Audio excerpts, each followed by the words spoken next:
ಹಾರುತ್ತ ಹೋಗೋಣ ನಾವು ಹಾರುತ್ತ ಹೋಗೋಣ, ಹಾರುತ್ತ ಹೋಗೋಣ ನಾವು ಹಾರುತ್ತ ಹೋಗೋಣ. ಪಂಚತತ್ವದ ಎಲ್ಲೆಯ ದಾಟಿ, ಪಂಚತತ್ವದ ಎಲ್ಲೆಯ ದಾಟಿ ಮೂಲವತನವ ಸೇರೋಣ, ಮೂಲವತನವ ಸೇರೋಣ. ಹಾರುತ್ತ ಹೋಗೋಣ ನಾವು ಹಾರುತ್ತ ಹೋಗೋಣ.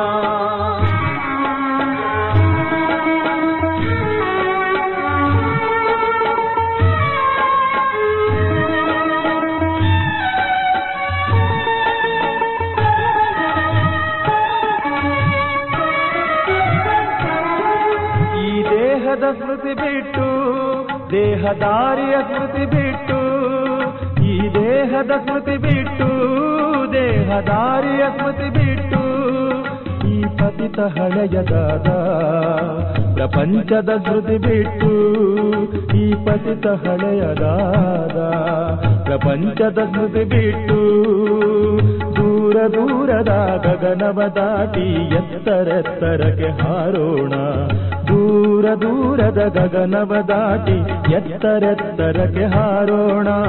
ಹಾರುತ್ತ ಹೋಗೋಣ ನಾವು ಹಾರುತ್ತ ಹೋಗೋಣ, ಹಾರುತ್ತ ಹೋಗೋಣ ನಾವು ಹಾರುತ್ತ ಹೋಗೋಣ.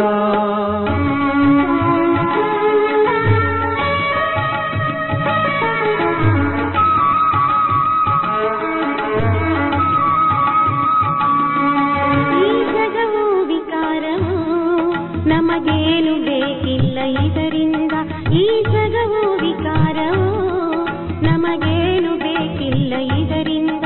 ಆವತನವೇ ನಮಗಿರಲು ನಾವಿರಬೇಕಲ್ಲಿ ಸದಾ, ಆವತನವೇ ನಮಗಿರಲು ನಾವಿರಬೇಕಲ್ಲಿ ಸದಾ. ನಾವು ಜ್ಞಾನದಿಂದ ಕೂಡಿ ಆ ನಗರಕ್ಕೆ ಹೋಗೋಣ, ನಾವು ಜ್ಞಾನದಿಂದ ಕೂಡಿ ಆ ನಗರಕ್ಕೆ ಹೋಗೋಣ, ಆ ನಗರಕ್ಕೆ ಹೋಗೋಣ. ಹಾರುತ್ತ ಹೋಗೋಣ ನಾವು ಹಾರುತ್ತ ಹೋಗೋಣ, ಹಾರುತ್ತ ಹೋಗೋಣ ನಾವು ಹಾರುತ್ತ ಹೋಗೋಣ.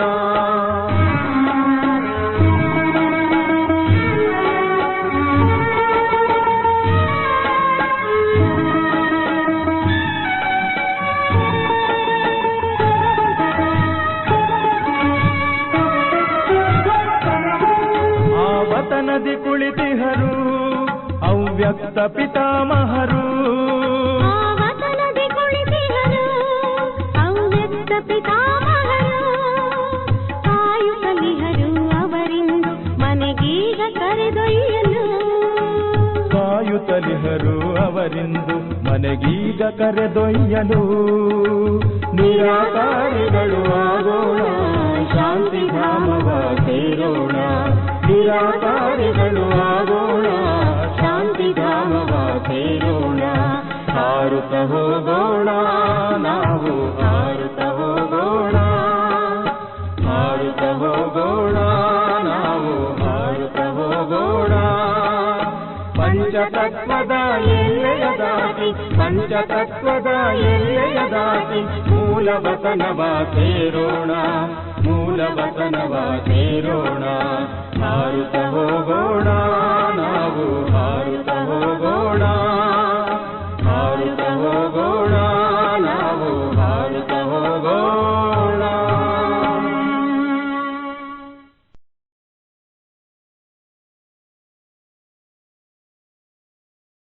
ಓಂ ಶಾಂತಿ. ಇಂದಿನ ದಿನಾಂಕ 1/5/2026. ಪ್ರಾರ್ಥ ಮುರಳಿ ಬಾಪ್ತಾದ ಮಧುಬನ. ಮಧುರ ಮಕ್ಕಳೇ, ನೀವು ರಾವಣನ ಮತದಂತೆ ತಂದೆಯ ನಿಂದನೆ ಮಾಡಿದ್ದೀರಿ, ಆದ್ದರಿಂದ ಭಾರತವು ಕವಡೆಯಂತಾಯಿತು. ಈಗ ಅವರನ್ನು ಅರಿತು ನೆನಪು ಮಾಡಿರಿ, ಆಗ ಧನವಂತರಾಗಿ ಬಿಡುತ್ತೀರಿ. ಪ್ರಶ್ನೆ: ಏಣಿಯ ಚಿತ್ರದಲ್ಲಿ ಯಾವ ಅದ್ಭುತ ರಹಸ್ಯವು ಸಮಾವೇಶವಾಗಿದೆ?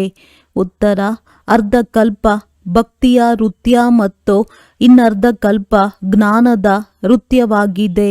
ಯಾವಾಗ ಭಕ್ತಿಯ ನೃತ್ಯವಾಗುವುದೋ ಆಗ ಜ್ಞಾನವಿರುವುದಿಲ್ಲ, ಮತ್ತು ಜ್ಞಾನದ ನೃತ್ಯವಿದ್ದಾಗ ಭಕ್ತಿ ಇರುವುದಿಲ್ಲ. ಅರ್ಧಕಲ್ಪ ರಾವಣನ ಪ್ರಾರಬ್ಧವಾಗಿದೆ, ಇನ್ನರ್ಧ ಕಲ್ಪ ನೀವು ಮಕ್ಕಳು ಪ್ರಾರಬ್ಧವನ್ನು ಭೋಗಿಸುತ್ತೀರಿ. ಈ ಗುಹ್ಯ ರಹಸ್ಯವು ಏಣಿಯ ಚಿತ್ರದಲ್ಲಿ ಸಮಾವೇಶವಾಗಿದೆ. ಗೀತೆ. ಓಂ ನಮಃ ಶಿವಾಯ. ಓಂ ಶಾಂತಿ. ತಂದೆಯು ತಿಳಿಸುತ್ತಾರೆ, ಭಕ್ತಿ ಮಾರ್ಗದಲ್ಲಿ ಬಹಳ ಭಕ್ತಿ ನೃತ್ಯ ಮಾಡಿದ್ದೀರಿ, ಜ್ಞಾನದ ನೃತ್ಯ ಮಾಡಲಿಲ್ಲ. ಭಕ್ತಿಯ ನೃತ್ಯವಿರುವಾಗ ಜ್ಞಾನದ ನೃತ್ಯವಿರುವುದಿಲ್ಲ, ಜ್ಞಾನದ ನೃತ್ಯವಿರುವಾಗ ಭಕ್ತಿಯ ನೃತ್ಯವಿರುವುದಿಲ್ಲ. ಏಕೆಂದರೆ ಭಕ್ತಿಯ ನೃತ್ಯವು ಇಳಿಯುವ ಕಲೆಯಲ್ಲಿ ತರುತ್ತದೆ. ಸತ್ಯ ತ್ರೇತ ಯುಗದಲ್ಲಿ ಭಕ್ತಿ ಇರುವುದಿಲ್ಲ. ಭಕ್ತಿಯು ದ್ವಾಪರ ಯುಗದಿಂದಲೇ ಪ್ರಾರಂಭವಾಗುತ್ತದೆ. ಭಕ್ತಿಯು ಆರಂಭವಾದಾಗ ಜ್ಞಾನದ ಪ್ರಾರಬ್ಧವು ಪೂರ್ಣವಾಗಿ ಬಿಡುತ್ತದೆ ಮತ್ತು ಇಳಿಯುವ ಕಲೆಯಾಗುತ್ತದೆ. ಹೇಗೆ ಇಳಿಯುತ್ತೀರಿ ಎಂಬುದನ್ನು ತಂದೆಯು ತಿಳಿಸುತ್ತಾರೆ. ನಾನು ಕಲ್ಪಕಲ್ಪವೂ ಬಂದು ಮಕ್ಕಳಿಗೆ ತಿಳಿಸುತ್ತೇನೆ. ನೀವು ಮಕ್ಕಳು ನನಗೆ ಬಹಳ ನಿಂದನೆ ಮಾಡಿದ್ದೀರಿ. ಯಾವಾಗ ಭಾರತದಲ್ಲಿ ಈ ಆದಿ ಸನಾತನ ದೇವಿ ದೇವತಾ ಧರ್ಮಕ್ಕೆ ಬಹಳ ನಿಂದನೆಯಾಗುವುದೋ ಆಗ ನಾನು ಬರುತ್ತೇನೆ. ಗ್ಲಾನಿ ಎಂದು ಯಾವುದಕ್ಕೆ ಹೇಳಲಾಗುತ್ತದೆ ಎಂಬುದನ್ನು ತಿಳಿಸುತ್ತಾರೆ. ತಂದೆಯು ಹೇಳುತ್ತಾರೆ, ನಾನು ಕಲ್ಪಕಲ್ಪವೂ ಬಂದು ವಿಕಾರಿ ನರಕವಾಸಿ ಭಾರತವನ್ನು ಸ್ವರ್ಗವಾಸಿಯನ್ನಾಗಿ ಮಾಡುತ್ತೇನೆ. ನೀವು ನನ್ನ ನಿಂದನೆ ಮಾಡಿದ್ದೀರಿ. ಆಸುರಿ ಮತದಂತೆ ಮಾಡುವ ಕಾರಣ ಇಷ್ಟು ಕಂಗಾಲರಾಗಿ ಬಿಟ್ಟಿದ್ದೀರಿ. ರಾಮ ರಾಜ್ಯವಿತ್ತು, ಈಗ ರಾವಣ ರಾಜ್ಯವಾಗಿದೆ. ಇದಕ್ಕೆ ಸೋಲು ಮತ್ತು ಗೆಲುವು ದಿನ ಮತ್ತು ರಾತ್ರಿ ಎಂದು ಹೇಳಲಾಗುತ್ತದೆ. ಈಗ ವಿಚಾರ ಮಾಡಿ, ನಾನು ಯಾವಾಗ ಬರಲಿ? ಯಾರಿಗೆ ರಾಜ್ಯವನ್ನು ಕೊಟ್ಟೆನೋ ಅವರೇ ರಾಜ್ಯವನ್ನು ಕಳೆದುಕೊಂಡು ಕುಳಿತಿದ್ದಾರೆ. ಲೆಕ್ಕಾಚಾರವೆಲ್ಲವನ್ನೂ ಮೊದಲೇ ತಿಳಿಸುತ್ತೇನೆ. ನಾನು ಬಂದು ಆಸ್ತಿಯನ್ನು ಕೊಡುತ್ತೇನೆ, ಮತ್ತೆ ರಾವಣನು ಬಂದು ನಿಮ್ಮನ್ನು, ವಿಶೇಷವಾಗಿ ಭಾರತವನ್ನು ಹಾಗೂ ಇಡೀ ಪ್ರಪಂಚವನ್ನು ಶಾಪಗ್ರಸ್ತರನ್ನಾಗಿ ಮಾಡುತ್ತೇನೆ. ಭಾರತದ ಮಹಿಮೆಯ ಬಗ್ಗೆ ಯಾರಿಗೂ ತಿಳಿದಿಲ್ಲ. ಮೊಟ್ಟ ಮೊದಲಿಗೆ ಭಾರತವೇ ಇತ್ತು. ಯಾವಾಗ ಇತ್ತು, ಹೇಗೆ ಇತ್ತು, ಯಾರು ರಾಜ್ಯಭಾರ ಮಾಡುತ್ತಿದ್ದರು, ಇದು ಯಾರಿಗೂ ತಿಳಿದಿಲ್ಲ. ಏನನ್ನೂ ತಿಳಿದುಕೊಳ್ಳುವುದಿಲ್ಲ. ಯಾರು ದೇವತೆಗಳಾಗಿದ್ದರೋ ಅವರ ಮುಖವು ಮನುಷ್ಯನದ್ದು, ಗುಣಗಳು ದೈವಿ ಗುಣಗಳಿತ್ತು. ಈಗ ಬಲೆ ಮುಖವು ಮನುಷ್ಯನದ್ದಾಗಿದೆ, ಗುಣಗಳು ಆಸುರಿಯದ್ದಾಗಿದೆ. ಆದ್ದರಿಂದ ಯಾರಿಗೆ ತಿಳಿಸಿದರೂ ಅವರು ತಿಳಿದುಕೊಳ್ಳುವುದಿಲ್ಲ. ಏಕೆಂದರೆ ಪಾರಲೌಕಿಕ ಕುಳಿತು ಇನ್ನೂ ಹೆಚ್ಚು ನಿಂದನೆ ಮಾಡುತ್ತಾರೆ. ತಂದೆಯ ನಿಂದನೆ ಮಾಡುತ್ತಾ ಸಂಪೂರ್ಣ ಕವಡೆಯಂತೆ ಆಗಿಬಿಟ್ಟಿದ್ದಾರೆ. ಭಾರತದ ಅವನತಿಯಾಗಿ ಬಿಟ್ಟಿದೆ. ಯಾವಾಗ ಇಂತಹ ಸ್ಥಿತಿಯು ಆಗುವುದೋ ಆಗ ತಂದೆಯು ತಿಳಿಸುತ್ತಾರೆ, ನಾನು ಬರುತ್ತೇನೆ. ನೀವು ಮಕ್ಕಳಿಗೆ ಈಗ ಸನ್ಮುಖದಲ್ಲಿ ತಿಳಿಸುತ್ತಿದ್ದೇನೆ. ಕಲ್ಪದ ಮೊದಲು ಸಹ ಇದೇ ರೀತಿ ತಿಳಿಸಿದ್ದೇನೋ. ಇದು ದೈವಿ ಸಂಪ್ರದಾಯದ ಸ್ಥಾಪನೆಯಾಗುತ್ತಿದೆ. ಮನುಷ್ಯರಿಂದ ದೇವತೆಗಳಾಗುತ್ತಿದ್ದೀರಿ. ತಂದೆಯು ಯಾವಾಗ ಬರುತ್ತಾರೆ ಎಂಬುದು ಮನುಷ್ಯರಿಗೆ ತಿಳಿದೇ ಇಲ್ಲ. ಸತ್ಯ ತ್ರೇತ ಯುಗದಲ್ಲಿ ನೀವು ಬಹಳ ಖುಷಿಯಲ್ಲಿ ಪ್ರಾರಬ್ಧವನ್ನು ಭೋಗಿಸುತ್ತೀರಿ. ಮತ್ತೆ ದ್ವಾಪರದಿಂದ ರಾವಣನ ಶಾಪವು ತಗುಲುತ್ತಾ ಸಂಪೂರ್ಣ ಸಮಾಪ್ತಿಯಾಗಿ ಬಿಡುತ್ತೀರಿ. ಹೇಗೆ ದೇವತೆಗಳು ಪ್ರಾರಬ್ಧವನ್ನು ಭೋಗಿಸುತ್ತಾ ತ್ರೇತಾದ ಅಂತ್ಯದಲ್ಲಿ ಬಂದು ಸಮಾಪ್ತಿಯಾಗಿ ಬಿಡುತ್ತಾರೆ. ನಂತರ ರಾವಣನ ಆಸುರಿ ಪ್ರಾರಬ್ಧವು ಆರಂಭವಾಗುತ್ತದೆ. ಭಕ್ತಿಯು ಸಹ ಮೊದಲು ಅವ್ಯಭಿಚಾರಿಯಾಗುತ್ತದೆ, ನಂತರ ವ್ಯಭಿಚಾರಿಯಾಗುತ್ತದೆ. ಏಣಿಯ ಚಿತ್ರವು ಸರಿಯಾಗಿ ಮಾಡಲ್ಪಟ್ಟಿದೆ. ಸೃಷ್ಟಿಯಲ್ಲಿ ಪ್ರತಿಯೊಂದು ವಸ್ತುವು ಸತೋಪ್ರಧಾನ, ಸತೋ ರಜೋ ತಮೋ ಆಗುತ್ತದೆ, ತುಕ್ಕು ಬೀಳುತ್ತಾ ಹೋಗುತ್ತದೆ.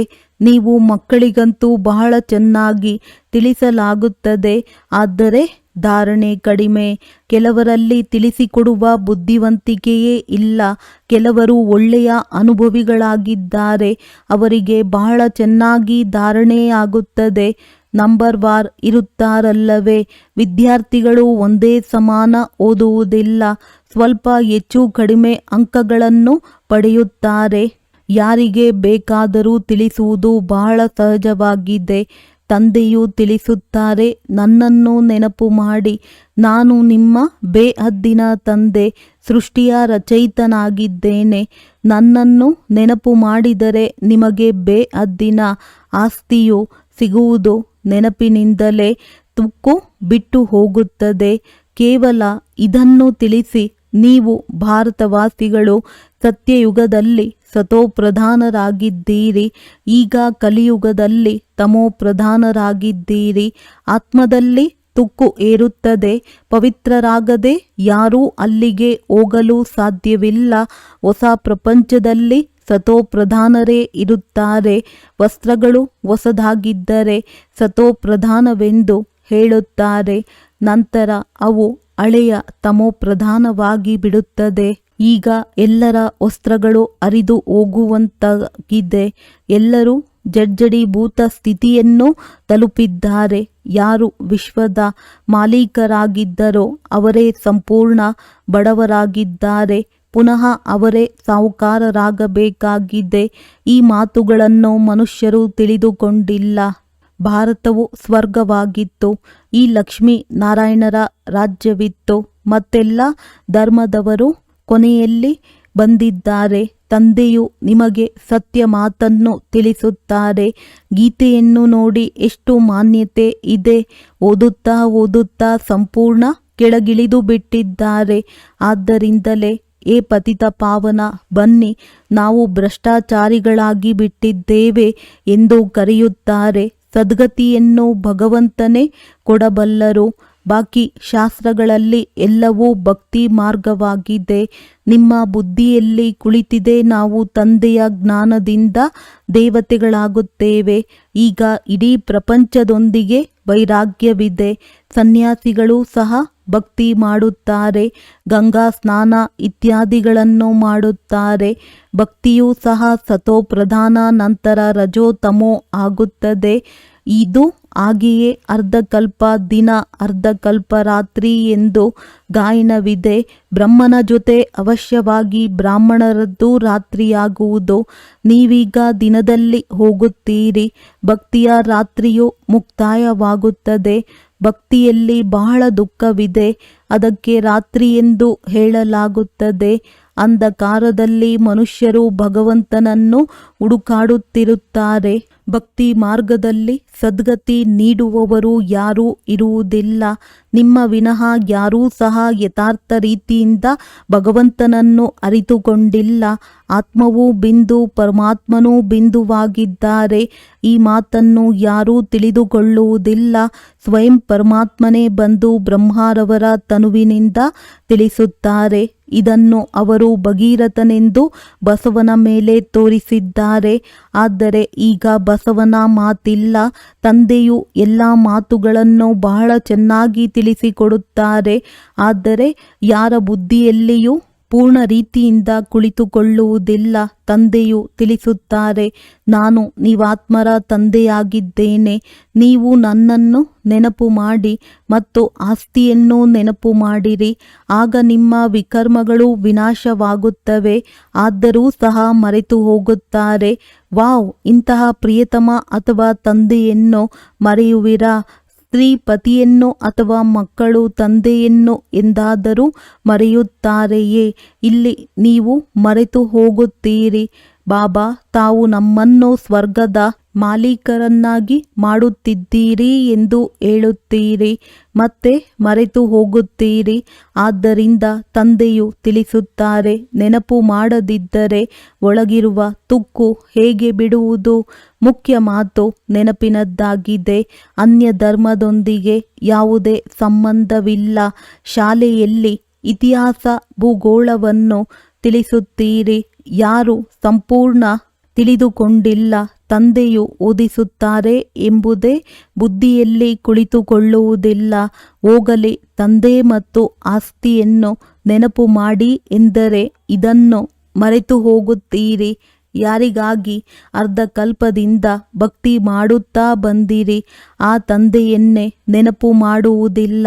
ನೀವು ಮಕ್ಕಳ ಬುದ್ಧಿಯಲ್ಲಿದೆ, ನಾವೀಗ ಒಂದು ಶರೀರವನ್ನು ಬಿಟ್ಟು ರಾಜಧಾನಿಯಲ್ಲಿ ಹೋಗುತ್ತೇನೆ, ಇದು ಅಂತಿಮ ಜನ್ಮವಾಗಿದೆ. ಸೂಕ್ಷ್ಮ ವತನದಲ್ಲಿ ಅವರ ಅದೇ ರೂಪವನ್ನು ನೋಡುತ್ತೀರಿ, ವೈಕುಂಠವನ್ನು ನೋಡುತ್ತೀರಿ. ನಿಮಗೆ ತಿಳಿದಿದೆ, ಮೊಮ್ಮ ಬಾಬಾರವರು ಲಕ್ಷ್ಮೀನಾರಾಯಣರಾಗುತ್ತಾರೆ.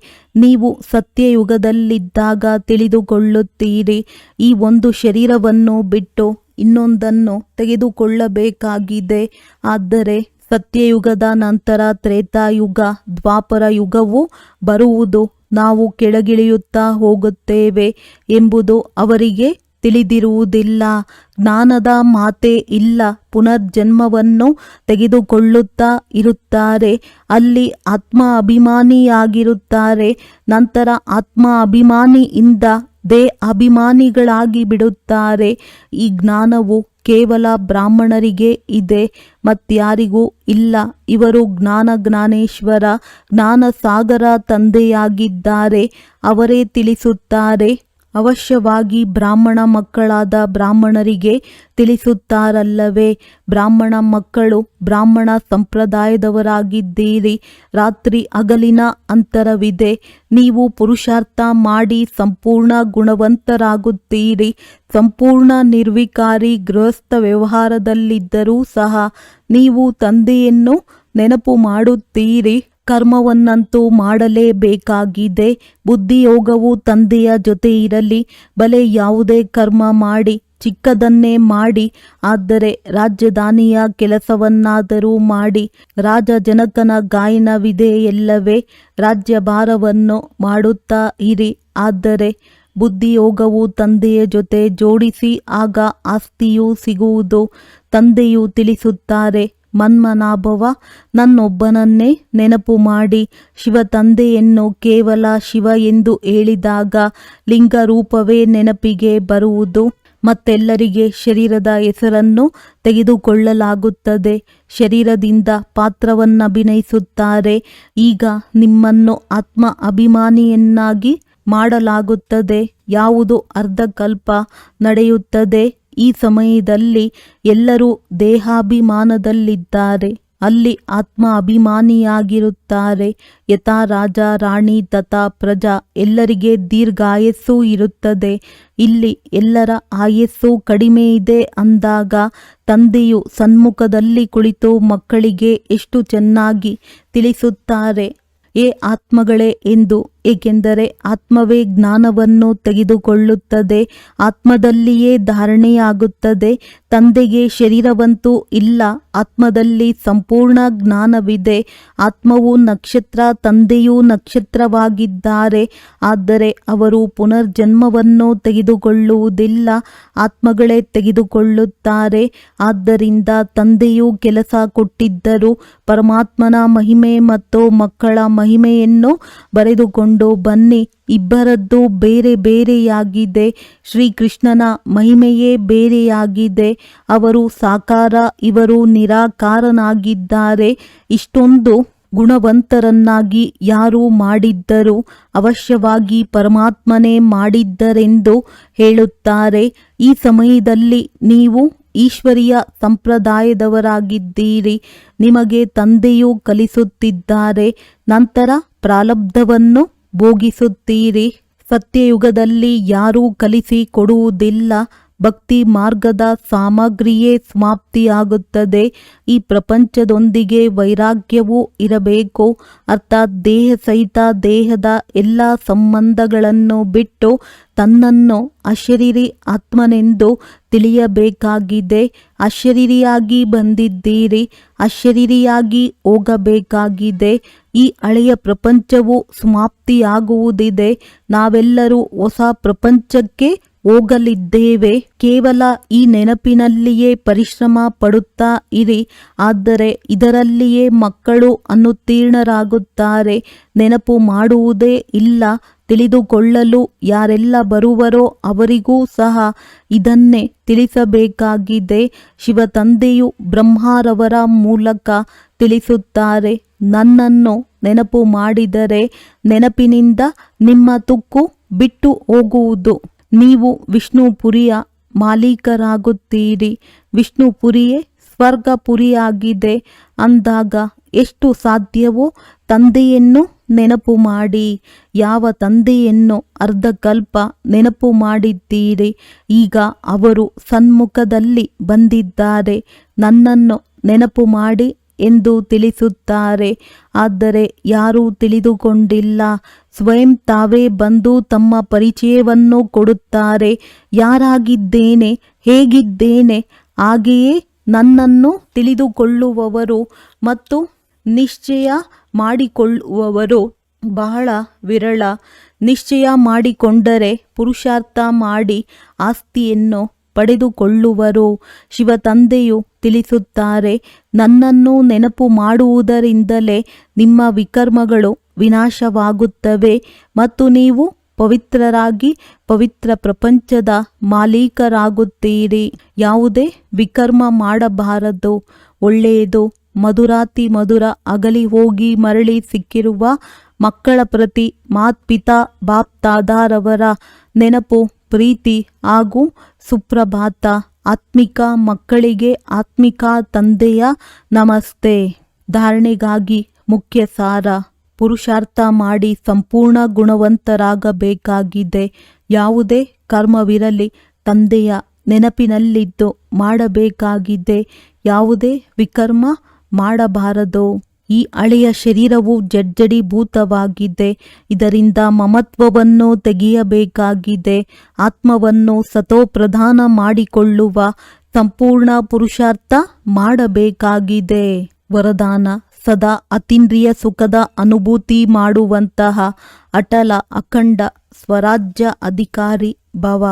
ಯಾವ ಮಕ್ಕಳು ಸಂಗಮ ಯುಗದಲ್ಲಿ ಸದಾ ಕಾಲಕ್ಕಾಗಿ ಅತೀಂದ್ರಿಯ ಸುಖದ ಆಸ್ತಿಯನ್ನು ಪ್ರಾಪ್ತಿ ಮಾಡಿಕೊಳ್ಳುತ್ತಾರೆ, ಅಂದರೆ ಯಾರಿಗೆ ತಂದೆಯ ವಿಲ್ ಮೇಲೆ ಸಂಪೂರ್ಣ ಅಧಿಕಾರವಿರುತ್ತದೆಯೋ ಅವರು ವಿಲ್ ಪವರ್ ಆತ್ಮವಿಶ್ವಾಸ ಇರುವವರಾಗುತ್ತಾರೆ.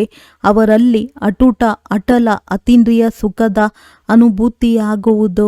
ಇಂತಹ ವಾರಸುದಾರರು ಅರ್ಥಾತ್ ಸಂಪೂರ್ಣ ಆಸ್ತಿಯ ಅಧಿಕಾರಿ ಆಗಿರುವವರೇ ಭವಿಷ್ಯದಲ್ಲಿ ಅಟಲ ಅಖಂಡ ಸ್ವರಾಜ್ಯದ ಅಧಿಕಾರವನ್ನು ಪ್ರಾಪ್ತಿ ಮಾಡಿಕೊಳ್ಳುತ್ತಾರೆ. ಸ್ಲೋಗನ್: ಎಲ್ಲಿ ನನ್ನದೆನ್ನುವುದು ಬರುತ್ತದೆಯೋ ಅಲ್ಲಿ ಬುದ್ಧಿಯು ತಿರುಗಾಟವಾಗುತ್ತದೆ. ಅವ್ಯಕ್ತ ಸೂಚನೆಗಳು: ಸದಾ ಅಚಲ ಅಡೋಲ ಏಕರಸ ಸ್ಥಿತಿಯ ಅನುಭವ ಮಾಡಿ. ಸಮಯ ಪ್ರಮಾಣ: ಈಗ ಸದಾ ಅಚಲ ಅಡೋಲ ಸರ್ವ ಖಜಾನೆಗಳಿಂದ ಸಂಪನ್ನರಾಗಿ ಸ್ವಲ್ಪವೂ ಸಹ ಏರುಪೇರು ಆಗುತ್ತೀರಿ ಎಂದರೆ ಸರ್ವ ಖಜಾನೆಗಳ ಅನುಭವ ಆಗುವುದಿಲ್ಲ. ತಂದೆಯ ಮೂಲಕ ಸಿಕ್ಕಿರುವ ಖಜಾನೆಗಳನ್ನು ಸದಾ ಕಾಯಮ್ಮಾಗಿ ಇಟ್ಟುಕೊಳ್ಳುವ ಸಾಧನ ಆಗಿದೆ ಸದಾ ಅಚಲ ಅಡೋಲರಾಗಿ ಇರುವುದು. ಅಚಲರಾಗಿರುವುದರಿಂದ ಸದಾ ಖುಷಿಯ ಅನುಭವ ಆಗುತ್ತಾ ಇರುತ್ತದೆ. ಹೇಗೆ ವಿನಾಶಿ ಧನ, ಹೆಸರು, ಮಾನ್ಯತೆ, ಆಡಂಬರ, ಪದವಿ ಇತ್ಯಾದಿಗಳು ಸಿಗುತ್ತದೆ ಎಂದರೆ ಖುಷಿಯಾಗುತ್ತದೆ ಅಲ್ಲವೇ? ಇದಂತೂ ಅವಿನಾಶಿ ಖುಷಿಯಾಗಿದೆ. ಆದರೆ ಈ ಖುಷಿ ಅವರಿಗೆ ಇರುತ್ತದೆ ಯಾರು ಅಚಲ ಅಡೋಲ ಏಕರಸ ಸ್ಥಿತಿಯಲ್ಲಿ ಇರುತ್ತಾರೆ. ಒಳ್ಳೆಯದು. ಓಂ ಶಾಂತಿ.